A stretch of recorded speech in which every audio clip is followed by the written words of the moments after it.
Well, it's great to have the guys back, and we were able to bring them back last week. The NCAA allows us to bring them back on the 15th, so we were able to bring them back last Wednesday and have an extra live weekend. So, I like to have 4 live weekends before we play, so that was crucial for us to get that extra weekend in.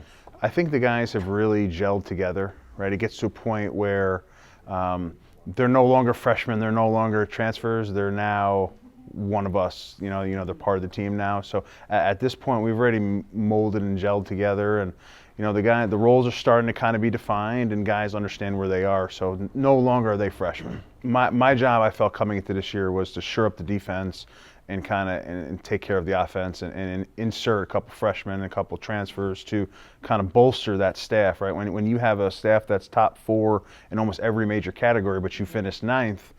What does that say about your team, right? So for me, to make them better, we have to make the supporting cast around them better. But for the staff alone, they're going to have the ability to fight for those innings now, which is going to push kind of the line up. So mediocre innings will go away. Different guys will take them, and it'll just kind of create more competition for us. He's a bulldog. He's a quiet leader in the room, and to have him back, the way we lost him last year was tough. It was a tough pill to swallow, and it was a very long year, 10 months for him. So, but now he was back this weekend, had his first live outing, and he's getting ready to go. So for me, I'm happy for him, and I'm happy that he's hit the steps and has kind of progressed in his comeback.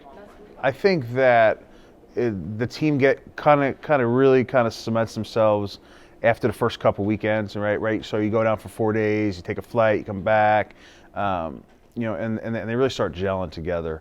But the whole out of conference thing is to really get the guys basically ready for conference play, right? We want to elevate their level of play and against quality opponents, which then in turn, when we get back into conference play, hopefully that'll slow the game down for them a little bit, and they'll be more comfortable playing against, the conference, not, top 25 teams.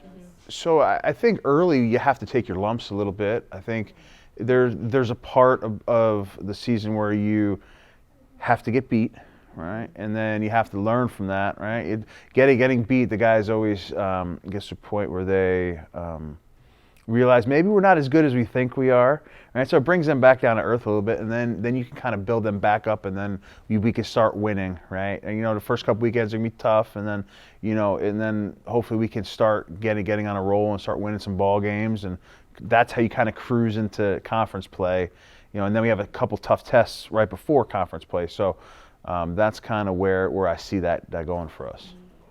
So we open up a College of Charleston in Maryland. We fly out to New Mexico State. We play George Mason. Weekend series with the A10 champs Fordham, and then we go on our spring break trip VCU. And then we play UConn, regional team, Purdue, Big Ten team, Illinois, top 25 team. So leading up into conference play, and I didn't even talk about Stony Brook, who won their conference, St. John's. So we have a great mix of quality local, and then some good travel opponents as well. That's a good question. I think that it's they got to have kind of some heart and some mental toughness, right? Because it's a long season.